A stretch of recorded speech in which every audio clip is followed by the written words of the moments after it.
The room was sealed. No window, no sunlight. Only rot. The stench of unwashed flesh, urine, and old food clung to the damp stone walls. In the darkness sat a boy once called a prince, now little more than a shadow, swallowed by silence. His voice had forgotten how to echo. His eyes, once bright with the curiosity of a child, had dulled into glass. He was 8 years old. Outside, the revolution roared with ideals: liberty, equality, fraternity. But inside that cell, time collapsed. He was no longer Louis Charles, son of Louis XVI and Marie Antoinette. No longer Dauphin of France. They had renamed him, re-educated him, called him the wolf cub of tyranny. They made him confess that his mother had abused him, that his family were monsters, that he, too, was a monster. Each day was a ritual of neglect. Each night, a descent deeper into silence. When he cried, no one came. When he stopped crying, no one noticed. Rats were his only companions. Sickness his only comfort. The revolution had no use for a child of blood, but it could not afford a martyr either. So they let him rot. 2 years after he entered the prison, his body stopped. No trial, no verdict, no tomb. Just death, anonymous and discarded.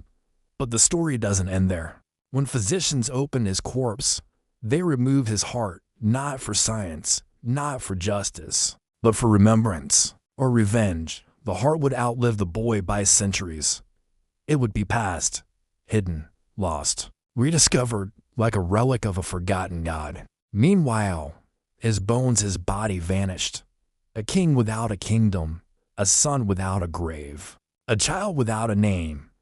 This is not a story of kings or revolutionaries. It is the story of a boy who was erased, dissected, and remembered only in parts. A boy who died in darkness, while the world outside celebrated a brighter age. This is the final banquet of monarchy, not a coronation, not a guillotine, but a silent death in a locked room. And so we ask, what does it mean to be born royal when your body becomes history's feast? If this story haunts you already, stay with us, because the tragedy of Louis XVII is not just about a child lost. It is about how history silences innocence and how memory keeps dissecting the dead. Subscribe to Silent Chronicles and follow us into the shadows of forgotten royalty. In the grandeur of Versailles, beneath the shimmering chandeliers and the painted ceilings of divine right, a child was born into a world already crumbling. On March 27, 1785, Louis Charles de France entered life as the second son of King Louis XVI and Queen Marie Antoinette. He was not supposed to be king. He was born a spare, a backup. His older brother, Louis Joseph, was the Dauphin, the heir, the future. But fate, indifferent to hierarchy, took the older boy with tuberculosis at the age of 7. In the echo of the funeral, France quietly placed a crown on the head of a 4-year-old. Louis Charles became Louis XVII in name, though the title was never meant to bear weight so soon, and certainly not in such cruel silence. He was a shy, delicate child, often sheltered by his mother. While his father was clumsy and indecisive, Louis Charles was observant, sensitive, and frail. His tutors noted a sweetness in him, a willingness to please, and above all a yearning to be loved. But Versailles, by then, was no longer a place of stability. It was a palace under siege by its own illusions. Outside the gates, France was starving. Inside, the court danced, oblivious, blind. The revolution was brewing, not in sudden roars, but in silent hunger and whispered fury. The storm would break before Louis Charles turned 5 in 1789. The Bastille fell. The monarchy was forced to move from Versailles to the Tuileries Palace in Paris. No longer gods cloaked in divine right, the royal family became prisoners in gilded cages. Louis Charles, barely a toddler, began to watch his world shrink. Fewer courtiers, tighter halls, closed doors. He still had his mother's arms, still had stories whispered before sleep. But already, shadows were gathering. As revolution turned to terror, the child's identity became a curse. He was the living emblem of the ancient regime. His lineage, his blood became a threat. In 1793, when Louis XVI was executed by guillotine, the boy technically became king. Louis XVII, King of France, age 8, with no throne, no crown, and no future. But titles meant nothing in the age of the guillotine. What the revolution feared most was myth, and a royal child was a myth in the making. So they decided to extinguish it before it could ignite. Marie Antoinette was taken from her son in July 1793. That night, she kissed him one final time and disappeared down the corridor of fate. Louis Charles cried for her for days. Then, silence. His captors gave him a dog, food, and a new guardian, not of kindness, but of indoctrination. That man was Antoine Simon, a shoemaker turned revolutionary jailer. Under orders from the Committee of Public Safety, Simon was instructed not to kill the boy, but to erase his past, his memory, his love. Simon called himself father, forced Louis Charles to drink, curse, and sign false confessions, including the claim that his mother had molested him. These weren't just perversions of truth. They were acts of symbolic execution. The revolution didn't want the child dead. It wanted him unmade. For months, the boy lived in filth, isolation, and despair. His room had no light. His food was scarce. His skin broke into sores. He scratched the walls until his nails bled. He no longer cried. The child who once rode ponies in Versailles and learned Latin from noble tutors was now caged like vermin beneath the very city his ancestors had ruled. Meanwhile, outside, France celebrated the death of monarchy as progress. But inside the temple prison, monarchy was not dead. It was suffering quietly, pitifully in the body of a child who never understood why. By 1795, the boy was wasting away. When medical inspectors were finally allowed in, they found a creature with ulcers, scabs, and signs of extreme malnutrition. He no longer spoke. He no longer recognized himself. And then, on June 8, 1795, at the age of 10, Louis XVII died not by execution, not by illness alone, but by systematic neglect and psychological erasure. Yet even in death, the boy was not free. The revolution had done away with kings, but in killing a child, it had created a ghost. The door shut with a sound that echoed far too long. Behind it, the world forgot. Inside, a child sat alone. The boy who had once been Louis Charles de France, son of kings, heir to centuries of monarchy, now existed in a space smaller than memory, a cell without light, without air, without love. He was only 8 years old when they locked him in the box of stone. After the execution of his mother, Marie Antoinette, there were no more illusions. The boy was no longer a political hostage. He wasn't a bargaining chip. He wasn't even a symbol. He was a threat that could not be allowed to speak, cry, or die loudly. So they sentenced him to something worse than execution, slow erasure. Antoine Simon, a former shoemaker turned revolutionary jailer, was assigned to raise the boy. But this was not care.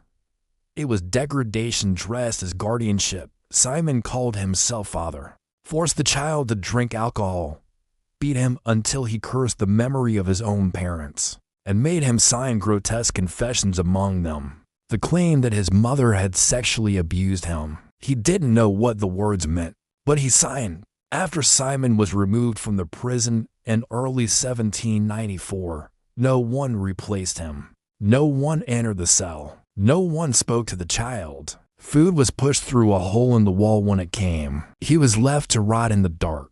Time lost meaning. His skin became mottled and infected. His legs too weak to stand. His voice, once small and clear, vanished. He scratched shapes into the walls with his fingernails, lines and symbols no one would ever read. When his fingers bled, he kept scratching. He no longer answered to any name. Louis Charles Dauphin. All of it faded. He had once played in gilded halls, had tutors who recited Virgil and sang lullabies in Latin. Now, he lay in his own filth, half naked, gnawed by lice and rats. Sometimes he wept, then he stopped. His mind, like his body, began to decompose. Outside the prison, France tore itself apart.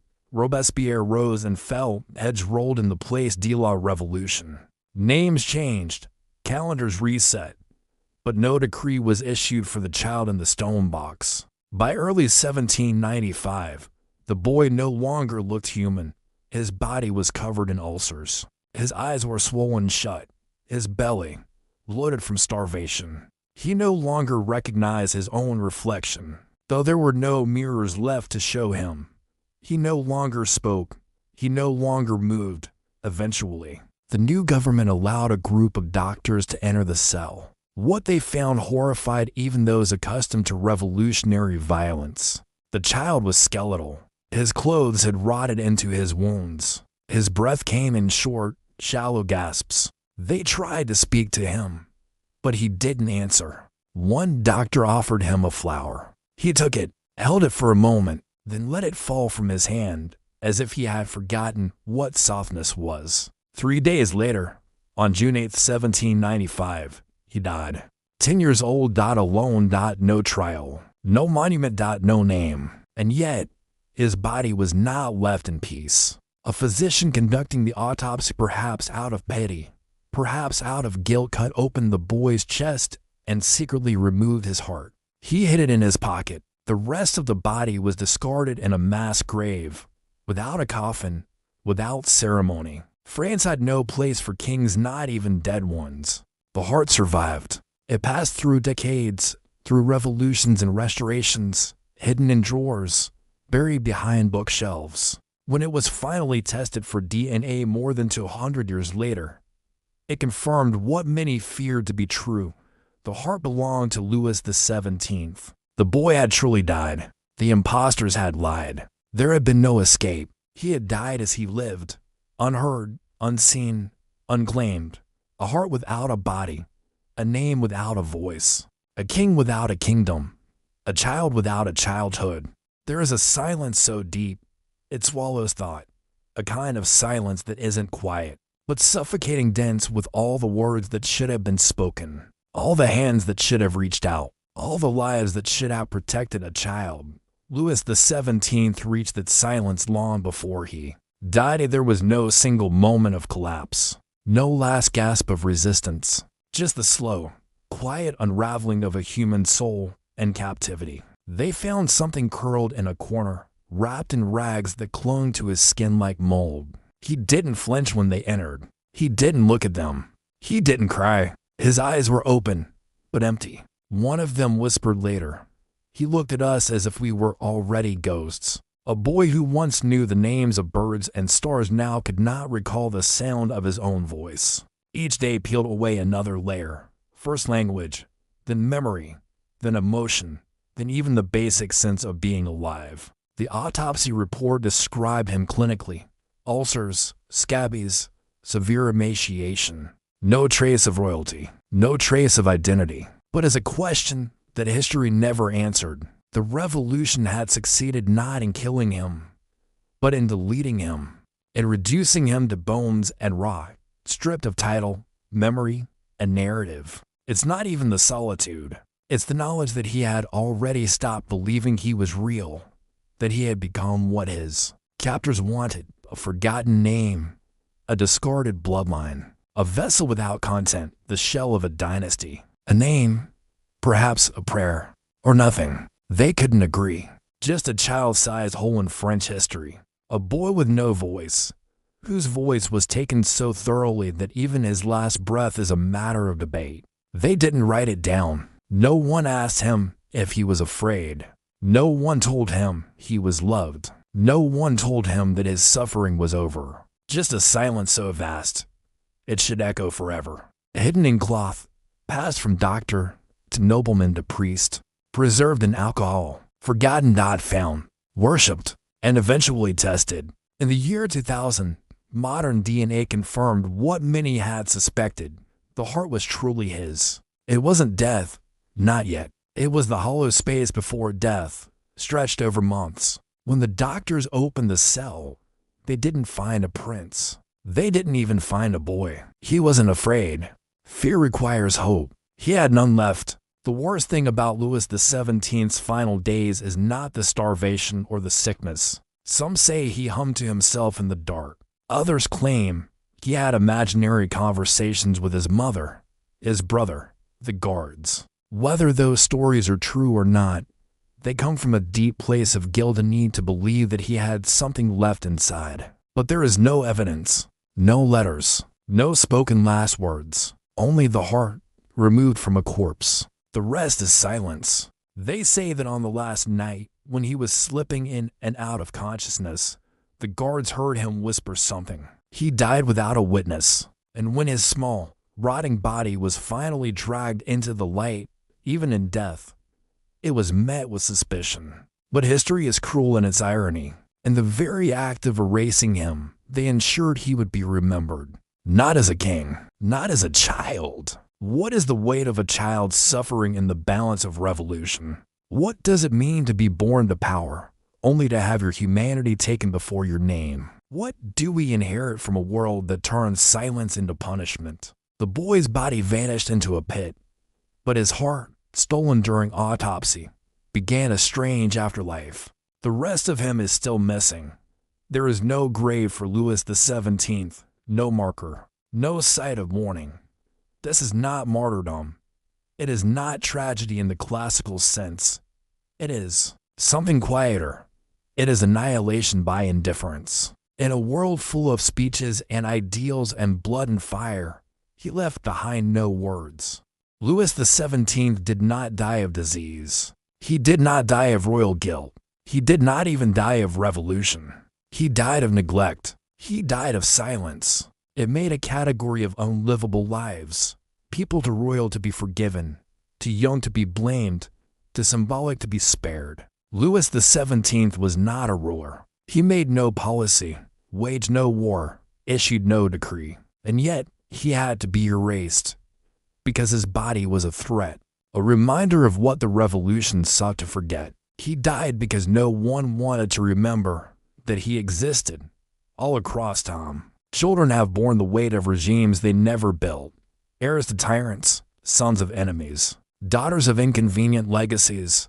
Their lives are never their own. They inherit not just names, but expectations, hatreds, fears. They are crowned in silence, condemned in advance. Sometimes, the world makes them martyrs. More often, it makes them ghosts. A verdict, a form of execution so effective, we mistake it for natural death. And in that death, a brutal truth emerged. History does not kill with swords, it kills by choosing what not to see. And so he became the vessel of punishment for a system that no longer had anyone left to punish. He was the end of a dynasty, but also the final offering to the altar of revolutionary justice. The revolution had to kill him not as a person, but as an idea. He wasn't executed publicly, like his father. He wasn't accused in court, like his mother. There were no chants in the streets, no mobs, no spectacles, just a door closed, a child left to rot, and a nation that quietly moved on. Someone had to name the silence. Someone had to look at the darkness and say, there was a child here. For centuries after his death, dozens of impostors would claim to be Louis XVII. Some were madmen, some were opportunists, some may have truly believed it, but they all spoke to a deeper hunger, a refusal to believe that a child could vanish without the world noticing, a refusal to accept that history could be so cruel and so quiet about it, a symbol of how the world treats its most voiceless, a symbol of how even the most absolute power will or revolutionary still fears the quiet weight of a child as suffering. The French Revolution promised liberty, equality, fraternity. It tore down palaces and erected ideals. But it also made something else, something quieter, darker. It is the violence of forgetting, of paperwork unsigned, of voices unheard. It is a bureaucracy of silence, and it is devastating. In him, we see the paradox of power, that even when stripped of crown, land, and voice, a person can still carry dangerous meaning simply by existing. He was too young, to visible, to symbolic. So they left him in the dark. They hoped the silence would take care of the problem. And in a way, it did. And what do we do with such people? We bury them alive in history. Louis XVII is not alone in this. But there is something especially chilling about Louis XVII's fate. In this, we see a different kind of violence, one that doesn't draw blood, but evaporates existence. The revolution could not afford to let him live, but it also could not afford to kill him. But silence is not neutral. It is a sentence. This raises the question, what does it mean to be innocent in the eyes of history? Louis XVII never committed a crime, but his blood did. His name did. His family did. And yet, ironically, it failed. Because by killing the idea of the monarchy, it gave birth to a myth. But it was. And that's why his heart mattered. Preserved across centuries, tested by science, and finally interred in 2004 in the royal crypt at St. Denis. Louis XVII's heart became a monument not just to royalty, but to the idea that someone had to remember. History rarely gives us closure, but sometimes it gives us symbols, and in that small, mummified heart, there is a symbol of something deeper than kingship. Louis XVII never ruled a nation, but in death, he ruled over something far more haunting, the conscience of a history that tried to forget him.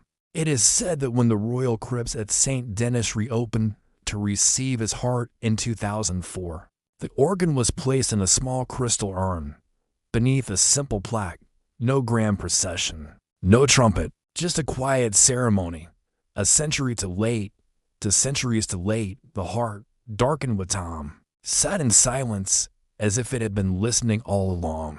And in that moment, the story of Louis XVII ended not with a crown or a guillotine, but with a breathless kind of reverence and unspoken apology for all the words never said, for the door that was never opened for the boy who had no one. Only the record of his suffering, stitched together from fragments, autopsy notes, smuggled confessions, whispered memories. And that heart? He is not the only one, of course.